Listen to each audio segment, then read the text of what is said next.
Purge, manque de démocratie, ambiance de courtisans, ils se sont plongés pendant 2 ans dans les mécaniques de la France insoumise. Charlotte Belaïch, notre journaliste spécialiste de la gauche à Libération, et Olivier Perroux, journaliste au Monde, ont enquêté sur la méthode de Jean-Luc Mélenchon pour asseoir sa domination et s'entourer d'un clan qui lui doit tout et ne doute de rien.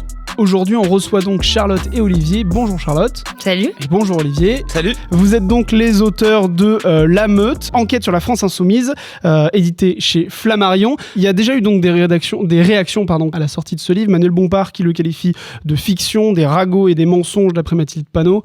Vous y attendez ? Alors oui, on l'écrit d'ailleurs dans les premières pages du livre, on écrit nous avons bien conscience qu'une stratégie de décrédibilisation va se mettre à l'œuvre. C'est exactement ce qui s'est passé. Alors on l'a déjà raconté. Il y a eu une première étape avant la sortie du livre, au moment où les Insoumis essayaient de se le procurer. Il y a eu une première consigne qui a été passée par Mathilde Panot dans le groupe des députés et des collaborateurs parlementaires qui disait « N'allez pas sur les plateaux, ne commentez pas ». Donc l'idée, c'était de ne pas faire plus de bruit. Bon, finalement, vu l'ampleur que ça a pris, ils sont passés à une autre stratégie qui est celle du discrédit. Alors voilà, Mathilde Panot, l'exemple qu'elle cite, c'est « Quiconque connaît Jean-Luc Mélenchon sait qu'il ne boit pas de vin blanc ». Donc ça, voilà, on l'a déjà dit, cette erreur, à la limite, on peut l'assumer.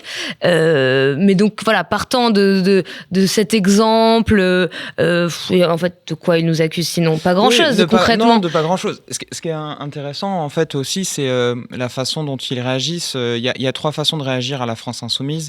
La première, c'est de, comme le dit Adrien Clouet d'ailleurs dans le livre, c'est de passer sous la mitraille. Donc on avance, on ignore et on continue. La deuxième aussi, c'est de répondre par une forme de dénigration, de mépris. Par exemple, on peut remarquer que les Insoumis, depuis la sortie du livre, alors, en tout cas, le clan de la direction a publié un espèce de hashtag inspiré du « Je suis Charlie » en disant « Je suis la meute ». Du coup, il y a une forme de resserrement autour de la direction insoumise et autour de Jean-Luc Mélenchon notamment. Et puis, évidemment, après, il y a les attaques. Alors, tu parlais de Manuel Bompard. Ce qui est intéressant et ce qu'on raconte aussi dans le livre, c'est que Manuel Bompard a déjà été victime non pas d'une purge, lui, mais d'une mise au banc, d'une mise à l'écart par Jean-Luc Mélenchon après les européennes de 2019. D'ailleurs, on précise que Manuel Bompard, c'est le seul qui a qui a été mandaté pour nous répondre aux questions qu'on souhaitait poser un peu à tout le monde à la France insoumise. Et en fait, lui n'a pas envie de subir une nouvelle fois ce qu'il a déjà vécu après les européennes catastrophiques de 2019. Est-ce que tu peux juste nous préciser concrètement qu'est-ce qu'il a vécu, Manuel Bompard ? Finalement, les européennes de 2019 sont très catastrophiques pour la France insoumise à l'époque parce que il y a beaucoup de défections. Enfin, en tout cas, il y a beaucoup de purges. Ça, on l'a oublié aussi parce que les vraies purges. Enfin, il y a eu des purges l'été dernier, mais là, il y en avait déjà eu à plusieurs reprises, et notamment en 2019. Et il y a un résultat décevant aussi. Et il y a un résultat qui est très décevant. Et Manuel Bompard, finalement, Jean-Luc Mélenchon rend responsable Manuel Bompard de cette mauvaise campagne.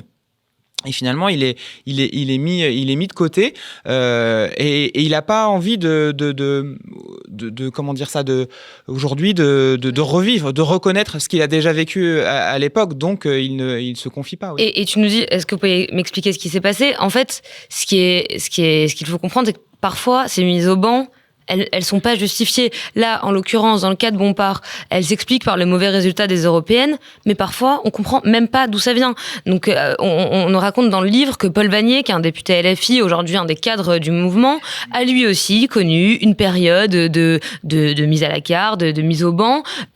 Et personne n'a trop compris pourquoi. Alors certains disent qu'on lui reproche à lui les mauvais résultats des régionales, un manque de discipline. En fait, c'est un des rouages de Jean-Luc Mélenchon pour, encore une fois, asseoir son emprise.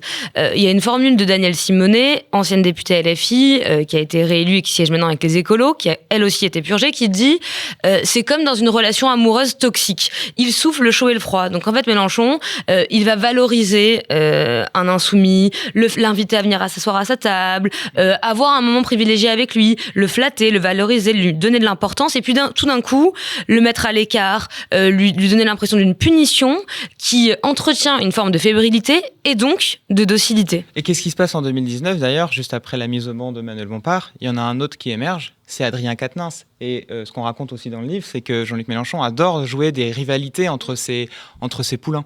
Merci beaucoup de regarder cette vidéo. Si elle vous plaît, abonnez-vous à la chaîne YouTube de Libération. On sort des entretiens comme ça chaque semaine. Sachez aussi que c'est une émission qui est tournée en direct sur la chaîne Twitch de Libération. Donc si vous voulez participer à la discussion, vous pouvez nous y rejoindre. Et d'ici là, je vous souhaite un bon visionnage. Et bien justement, sur ce qu'on appelle ces purges, de manière générale, j'ai une question de J'ai pas Internet qui se demande concrètement comment ça se traduit, ces mises à l'écart. Donc on peut peut-être repartir du début, des plus connus, Raquel Garrido, Alexis Corbière, pour comprendre comment ça se passe et ensuite l'ampleur de ce système de purge. Peut-être rappeler la scène, ce qui se déroule l'été dernier. On est à 2 jours du dépôt des candidatures de la France Insoumise et il y a des députés sortants qui ont été critiques de certaines stratégies, qui ont été critiques de certains propos de Jean-Luc Mélenchon les mois précédents, et qui vont recevoir un mail à 23h45, si je m'abuse. Mais pas un mail personnel. Non, pas un mail, c'est le mail général avec la liste des personnes investies par la France Insoumise. Et ils ne voient pas leur nom. Il faut bien comprendre que c'est d'une extrême violence pour eux. Pourquoi ? Parce que quand on parle de Raquel Garrido et d'Alexis Corbière tout particulièrement, mais aussi Daniel Simonet, ça fait presque 30 ans qu'ils font de la politique avec Jean-Luc Mélenchon. Ils ne reçoivent rien, pas un message, et ils sont députés sortants. Et pour compléter, parce que tu dis il y en a eu d'autres avant, alors à chaque fois il y a des méthodes différentes. Là c'était ça. On raconte dans le livre qu'une des purges qui a beaucoup marqué les militants, c'est celle de François Coq, qui a longtemps été un lieutenant très très très proche de Jean-Luc Mélenchon, et qui lui est décapité en direct. Il est sur un plateau télé, sur le plateau de Bourdin, je crois, à l'époque. C'est sur iTélé ou CNews, ouais. Il parle au nom du mouvement, il est présenté donc comme porte-parole du mouvement, c'est son titre, il me semble, à l'époque. En direct, il y a un tweet de Jean-Luc Mélenchon qui écrit « Ce nationaliste ne nous représente pas ». Donc voilà, il y a différentes façons de faire, mais en tout cas, c'est toujours sans justification et sans que les principaux concernés soient mis au courant. Et c'est une mécanique qui ne vient pas du jour au lendemain, c'est une mécanique qui est lente aussi. Par exemple, en 2019, quand Charlotte Girard, qui était un rouage essentiel au sein de la France Insoumise, qui était en charge du programme, etc., quand elle émet finalement quand elle dit... Elle commence à poser des questions sur le rôle de Sophia Chikirou dans la campagne des européennes. Et ça devait être Charlotte Girard qui devait porter la liste d'ailleurs à la base. Et ce sera finalement Manon Aubry. Et ce qui se passe, c'est qu'elle se rend compte qu'il y a des réunions stratégiques qui sont organisées sans elle, à des moments où elle ne peut pas venir. Et pour Raquel Garrido, Alexis Corbière et tous les autres, François Ruffin, etc., dans les boucles auxquelles nous, on a eu accès et qu'on raconte à l'intérieur du livre, il y a une véritable campagne de dénigrement, de quasi-harcèlement, disent-ils, contre eux, de manière répétée par les proches de Jean-Luc Mélenchon. On parle de ces différentes mises à l'écart, mais au début, vous avez aussi évoqué le fait que Manuel Bompard lui-même a été mis à l'écart. Aujourd'hui, il est quand même coordinateur de la France Insoumise, si je ne dis pas de bêtises.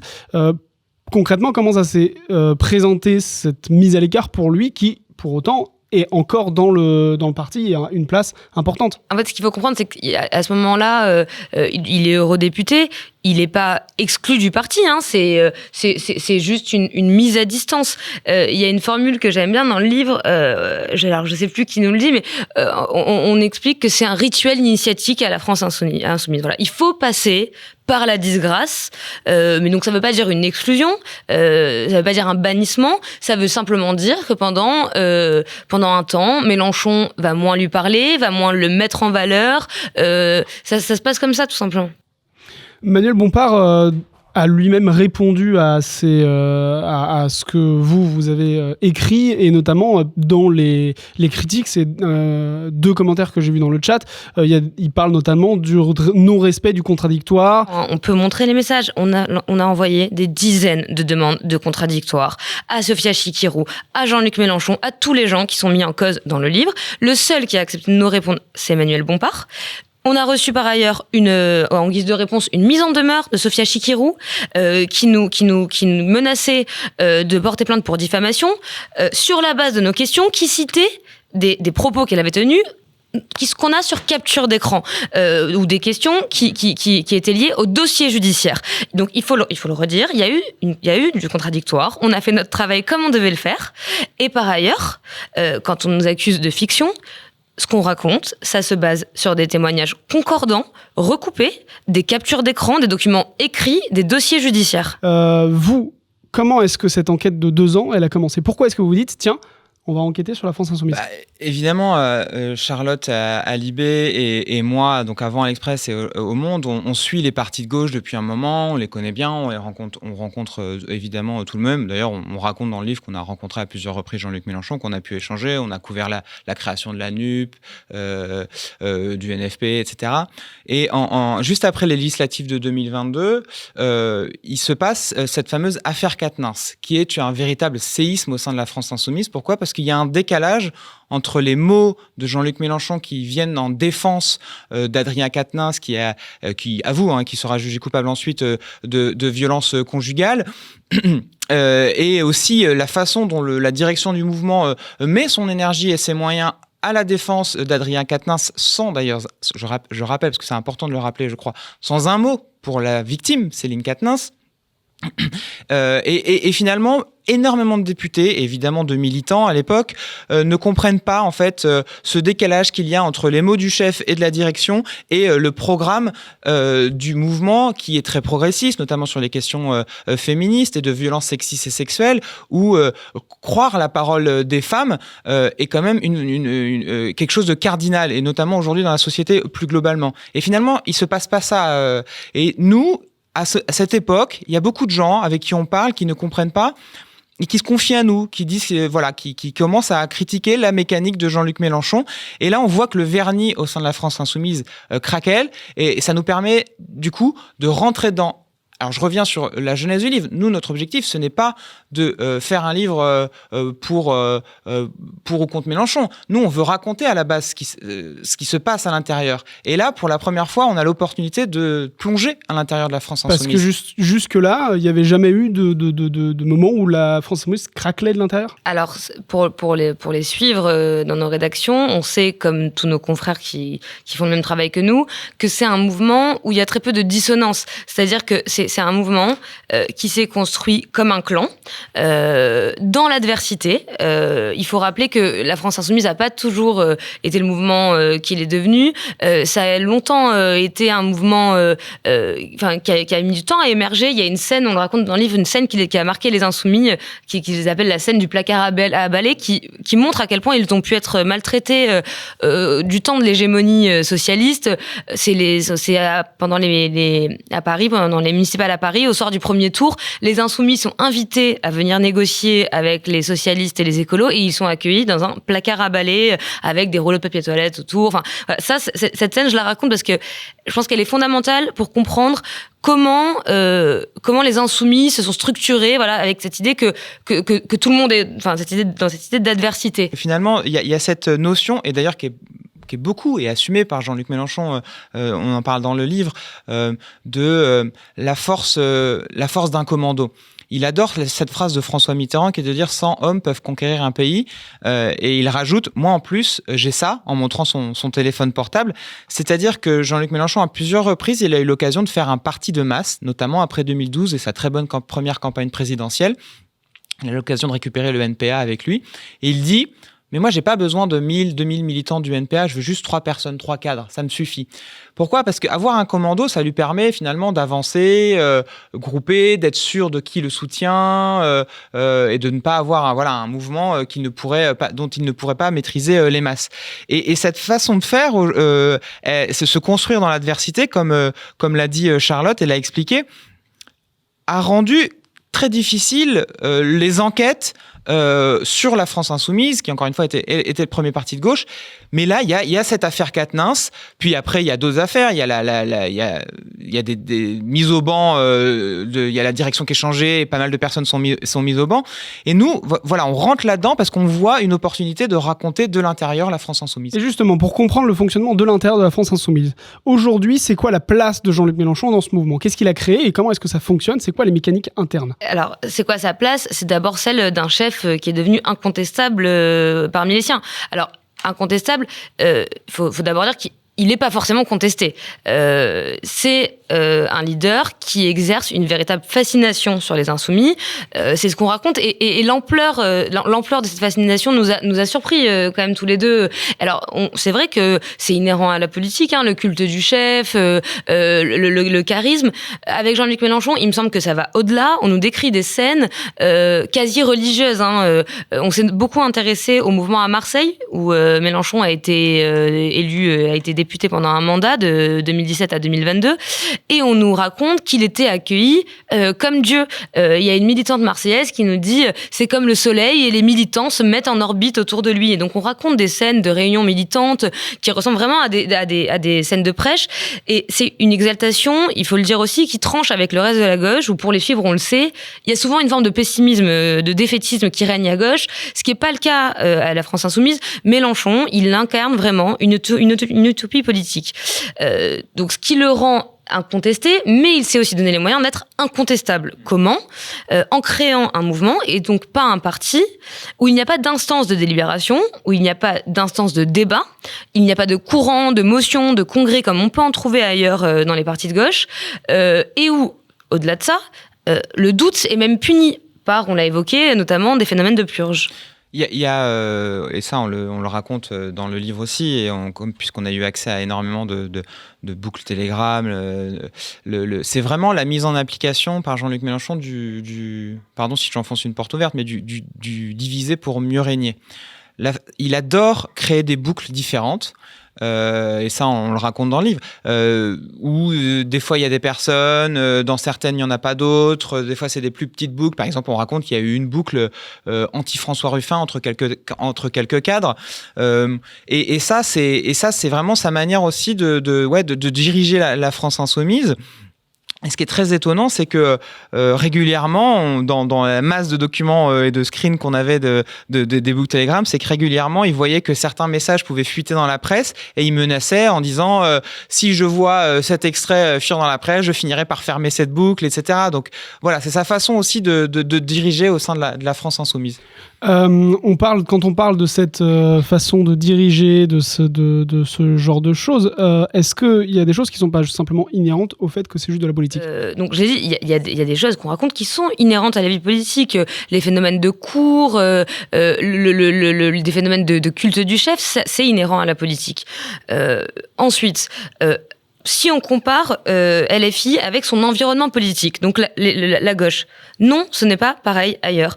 Tous les autres partis de gauche ont des instances démocratiques, les chefs de parti sont élus, il y a des courants, des opposants dont le poids se pèse avec des votes. Ce n'est pas le cas à la France Insoumise. Alors après, je vois qu'il y a des militants qui disent au RN c'est pareil. Alors si eux veulent se comparer au RN, bon, pourquoi pas, mais nous c'est pas ce qu'on fait, nous on préfère analyser et jauger la France Insoumise au regard des valeurs qu'ils défendent. C'est un parti qui promeut la République, la démocratie. Ils défendent une 6e République, où ils veulent instaurer de la démocratie à tous les niveaux. Et en interne, cette démocratie est inexistante. Et ça, c'est assumé par Jean-Luc Mélenchon, qui le dit, il n'y a qu'un chef, il n'y a qu'un cerveau, le sien, les militants sont mes bras et mes jambes, je n'ai besoin de personne pour penser, et si vous n'êtes pas content, il y a d'autres partis. Il y a cette scène sidérante qu'on raconte aussi dans le livre, c'est Laurent Baumel, le député socialiste, au moment des amphis, donc des universités d'été de la France Insoumise à Valence, qui est invité dans la loge, dans la tente de Jean-Luc Mélenchon. C'est un peu le début des batailles du Congrès au Parti Socialiste. Donc évidemment, les batailles, enfin on les connaît, les batailles au PS, c'est toujours homérique avec des divisions affichées. Et Jean-Luc Mélenchon pose la question à Laurent Baumel en lui disant « Mais pourquoi vous vous faites chier avec ça ? Avec le vote, avec la démocratie au sein du Parti Socialiste ?» Il faut comprendre, tout à l'heure Charlotte parlait de la façon dont les insoumis se sont construits dans l'adversité. Jean-Luc Mélenchon, il s'est certes construit aussi dans l'adversité, mais il s'est aussi construit comme une victime pardon de l'expression que je vais utiliser, je vais mettre plein de guillemets, mais de la démocratie qu'il y a eu au Parti Socialiste. Il n'a jamais gagné quelque chose au Parti Socialiste, Jean-Luc Mélenchon. jamais gagné un congrès, il a jamais incarné un courant d'opposition. Et quand il a voulu, il a été trompé par François Hollande. C'était au congrès de Brest en 97, où et ça on raconte que les deux hommes, Jean-Luc Mélenchon et François Hollande, qui se détestent tant aujourd'hui, se mettent d'accord, discutent en gros combien chacun aura. Et Jean-Luc Mélenchon, pour avoir son courant il comprend que François Hollande va gagner le congrès en 97, et pour avoir un peu son courant d'opposition, il dit bon moi j'ai besoin de 15% et on s'arrange. Et ça, c'est Jean-Luc Mélenchon lui-même qui le raconte d'ailleurs. Et en fait, il n'aura pas 15%, il sera humilié par François Hollande, il aura 10%, donc il ne pourra pas. Puis après, quelques années plus tard, il y a l'émergence de Benoît Hamon. Et Jean-Luc Mélenchon, avec son bagage politique, ses années de politique derrière lui, il va avoir peur d'un jeune comme Benoît Hamon. Pour revenir sur ces questions autour de la démocratie interne, il y a notamment un commentaire qui soulevait le fait qu'il y a un programme à la France Insoumise. Est-ce que, en fait, les gens ne se réunissent pas juste autour du programme plutôt que de se réunir autour de Jean-Luc Mélenchon? Ça, c'est une première question. Et la deuxième, qui le définit ce programme? Les militants eux-mêmes ne participent pas à la construction du programme ou les autres membres du parti? Alors, ce qui est intéressant sur le programme, c'est que déjà, il est très largement inspiré. Alors, il a subi des évolutions au cours du temps à la France Insoumise. Il est très largement inspiré, notamment du livre L'ère du peuple, qui est une véritable référence pour tout insoumis qui se respecte, qui est un livre de Jean-Luc Mélenchon. Mais surtout, c'est la force. Enfin, ça, on le raconte aussi. La grande force de la France Insoumise et de Jean-Luc Mélenchon, c'est d'avoir créé un programme qui surpasse d'ailleurs tout le reste de la gauche. Moi, il y a une anecdote qui me fascine, c'est qu'au moment des négociations du nouveau Front populaire, quand tout le monde commence à se mettre autour de la table, tout le monde dit oui, il faut plus faire avec les insoumis, etc. On va avoir un nouveau programme. La réalité, c'est que les écologistes et les socialistes, ils n'ont pas de programme aussi construit que celui de la France Insoumise. Les insoumis arrivent sur la table de négociation, 600 pages, et vous allez faire quoi en face? En gros, je résume à gros traits, mais c'est ça qui s'est passé. Ce qui est intéressant et ce que aussi révèle notre livre, c'est qu'il y a une véritable dichotomie entre les moyens utilisés en interne par Jean-Luc Mélenchon et la direction insoumise pour justement faire que ce programme soit victorieux à la fin, c'est-à-dire la démocratie qui est absente, les accès de violence de Jean-Luc Mélenchon dans différents messages avec ses critiques internes, etc. Et la finalité, c'est-à-dire le programme en lui-même. C'est vraiment deux mondes différents. Et se pose la question, et c'est la grande question du livre, c'est qui est une vieille question à gauche au fond, est-ce que la fin justifie les moyens? Et il y a énormément de militants aujourd'hui conscientisés, étudiants qui veulent faire de la politique, et des cadres au sein de la France Insoumise qui considèrent, puisque Jean-Luc Mélenchon aussi l'assume et le considère, que la mécanique démocratique au sein d'un parti, c'est secondaire. C'est justement une question que je me posais, c'est le côté est-ce que la fin justifie les moyens? Est-ce que les militants, est-ce que les cadres de la France Insoumise ont cette idée en tête de se dire que oui, on laisse énormément de place à un leader qui prend toute la place sans qu'il y ait nécessairement énormément de démocratie interne, mais en même temps, ça vaut le coup parce qu'on a un programme qui, pour nous, est évidemment important et efficace pour la France. Est-ce qu'ils ont ça en tête? Alors, l'idée que la fin justifie les moyens, c'est très présent à la France Insoumise. Ils se disent que ce qui prime, c'est l'efficacité. Mais ce qui est intéressant, c'est que parmi tous les anciens qu'on a rencontrés, y compris ceux qui ont contribué à ça et qui ont fait partie de cette mécanique, ils disent aujourd'hui, donc ils expliquent qu'ils se sont tous dit que la fin, à mettre en application ce programme en lequel ils croient et en lequel ils croient encore, faut le préciser, justifier les moyens. Et donc que ça valait bien une pause démocratique, que les règles démocratiques viendraient ensuite. L'idée, qui est défendue encore aujourd'hui par des cadres insoumis, c'est que la façon dont on conquiert le pouvoir n'a rien à voir avec la façon dont on l'exerce ensuite. Mais ceux qui ont quitté le mouvement, aujourd'hui, ont plutôt la vie inverse. Ils se posent cette question, est-ce que finalement, la façon dont on s'est construit dans la conquête du pouvoir n'aura pas des conséquences ensuite? Et ça explique le regret des anciens qui disent aujourd'hui, j'ai contribué à ça. Voilà. Et qui explique aujourd'hui que, en ayant accepté un coup de colère injustifié, de voir quelqu'un se faire maltraiter, exclure sans justification, ils ont contribué à une dérive ce qu'ils considèrent être une dérive autoritaire, qui pour eux, aujourd'hui, d'abord aurait des implications au pouvoir, mais surtout, surtout empêche la victoire de Jean-Luc Mélenchon aujourd'hui. Parce que certes, il a toujours un socle très fort, Jean-Luc Mélenchon, au premier tour, mais aujourd'hui, y compris dans les rangs insoumis, il y a beaucoup de gens qui se disent que Jean-Luc Mélenchon, aujourd'hui, est donné battu par l'extrême droite. Et d'ailleurs, la question, elle est un peu étrange aussi. Est-ce que...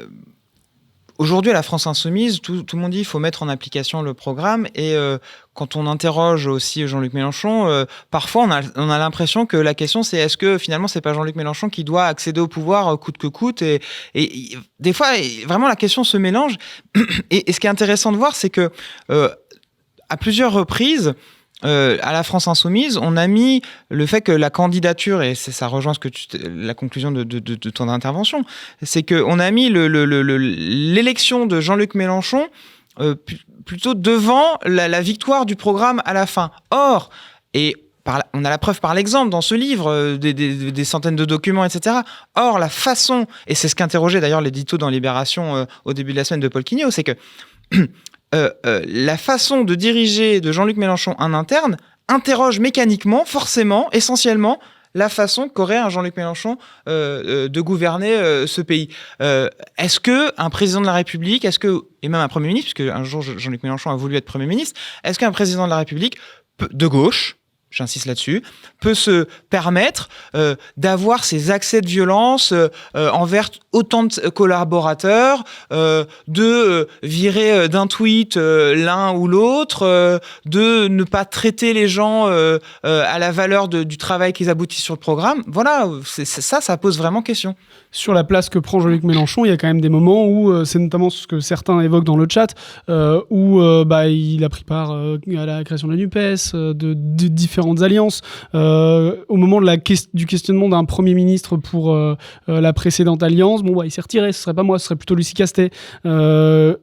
Ça, c'était pour le NFP, ça. Oui, pour le NFP, voilà. Pas tout à fait, quand même. Oui. Et justement, voilà, qu'est-ce que vous répondez à ces réflexions face à ce que vous dites sur le fait que, mais Mélenchon, quand même, il se retire quand il faut, parfois. Alors déjà, juste, il faut le dire, notre but n'est pas de démontrer que Jean-Luc Mélenchon est un horrible personnage.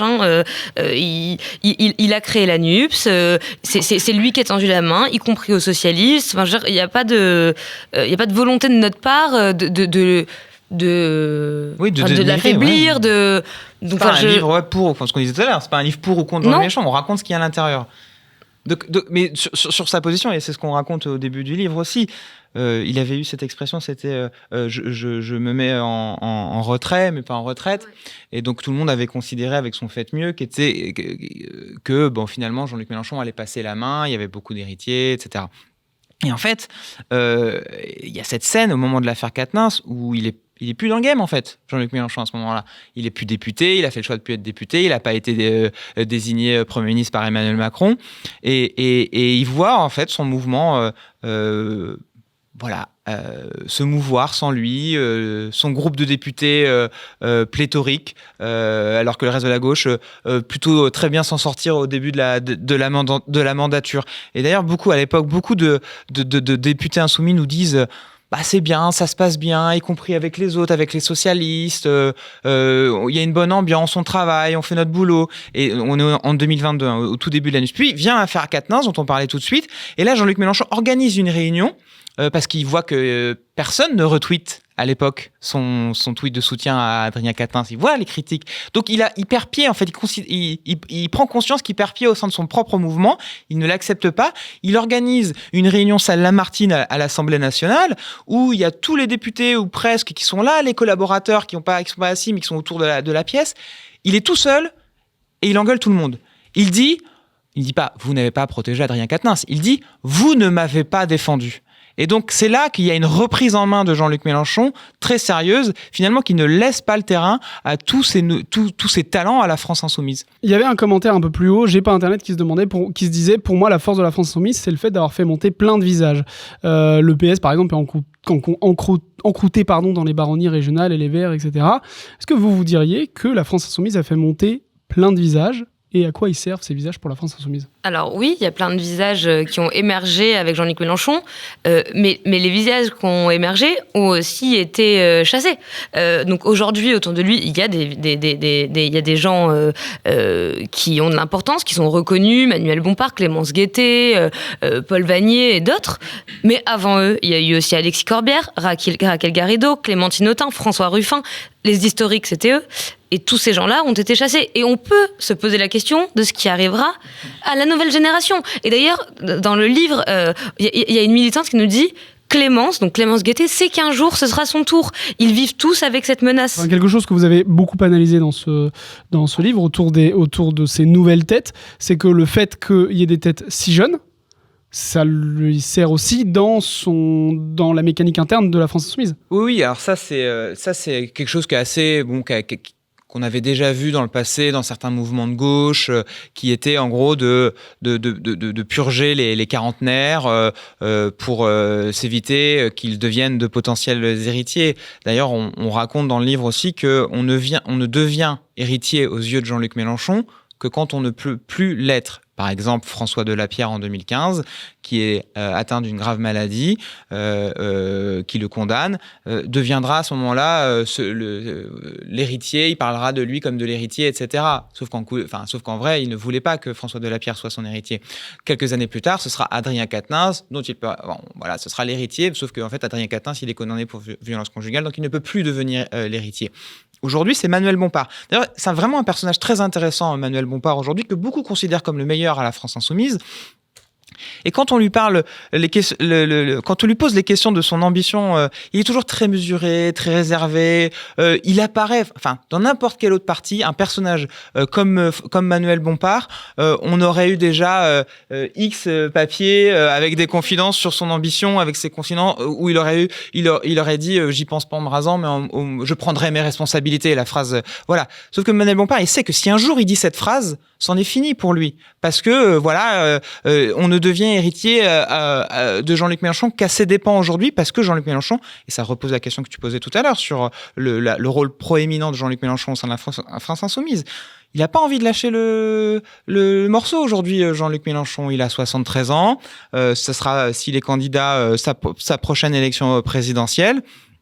Et il ne vit que. Il n'a vécu tout. Quand on regarde tout le chemin de Jean-Luc Mélenchon, il n'a vécu que pour et par la politique. Donc le jour où il s'arrête, c'est compliqué pour lui. Et juste, je complète sur la jeune génération. Ce que beaucoup nous racontent, c'est que, en fait, qui est purgé ? C'est souvent la génération juste en dessous de Jean-Luc Mélenchon.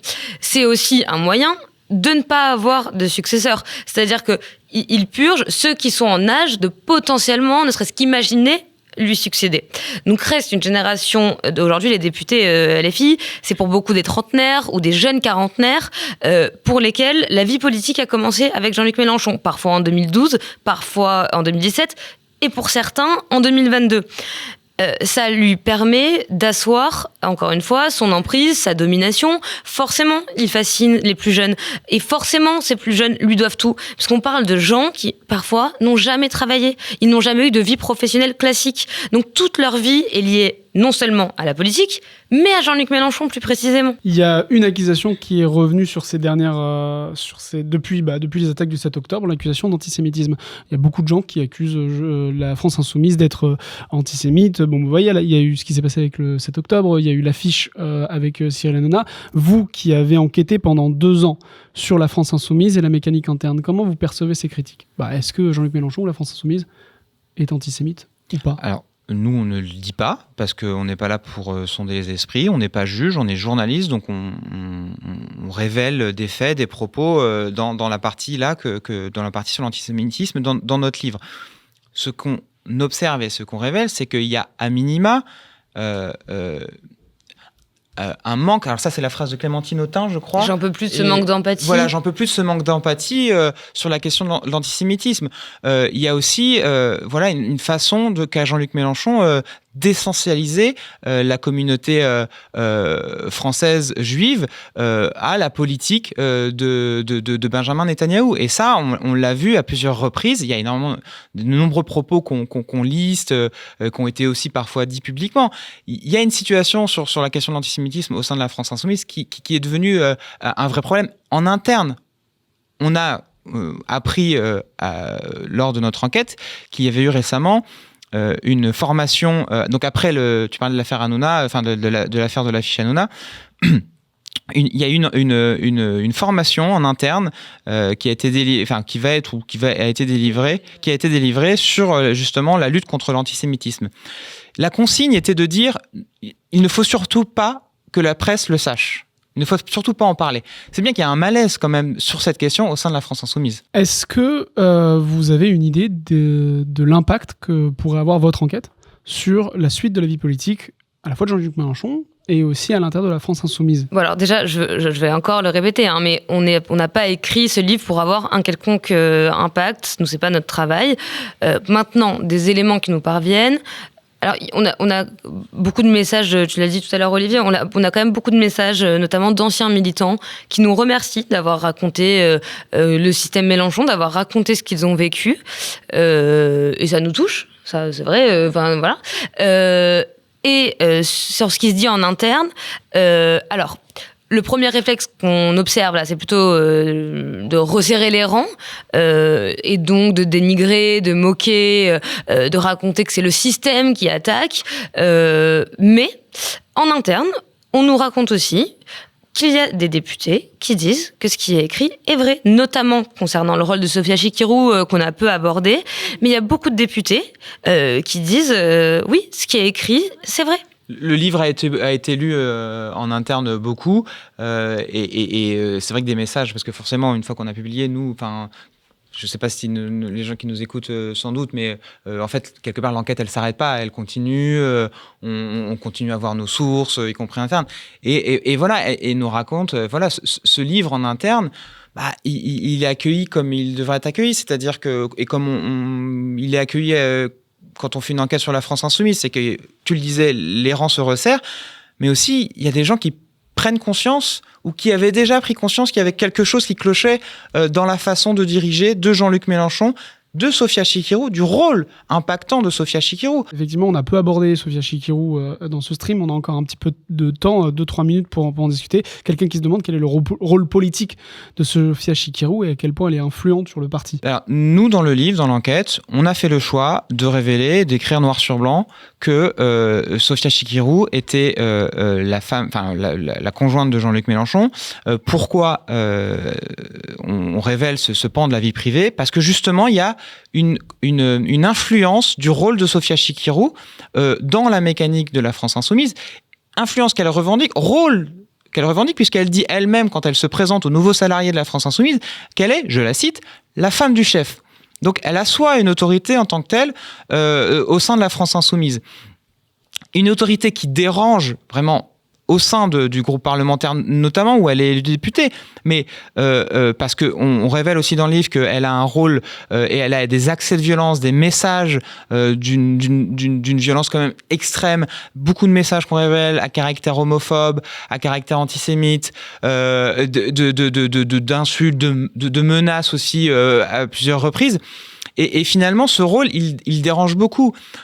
Et je reviens du coup sur ce que j'étais en train de dire tout de suite, quand Mathilde Panot était invitée de complément d'enquête il y a quelques semaines et sur le canapé rouge, et qu'elle est incapable de condamner les propos à caractère homophobe qu'on lui met devant le nez, en fait, dans un message que le journaliste Tristan lui met Alex lui met devant le nez, elle est incapable de condamner ça.